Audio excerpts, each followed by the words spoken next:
আসসালামু আলাইকুম বন্ধুরা, এটি হচ্ছে বিটরুট জুস। অনেক উপকারী।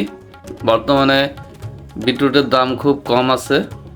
আপনারা এটি অবশ্যই বাসায় বানিয়ে খাবেন, তাহলে আপনার শরীর অনেক ভালো থাকবে। এই রমজান মাসে বিটরুট জুসের উপকারের কথা বলে আসলে শেষ করা যাবে না। আপনারা 2-4 দিন খেলেই এটার উপকার সম্পর্কে বুঝতে পারবেন।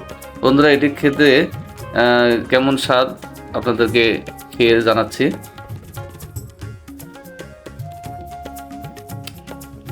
বন্ধুরা, খেতে একেবারে অমন্দ না।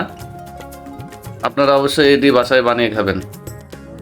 Taking a breath, it's all unknown.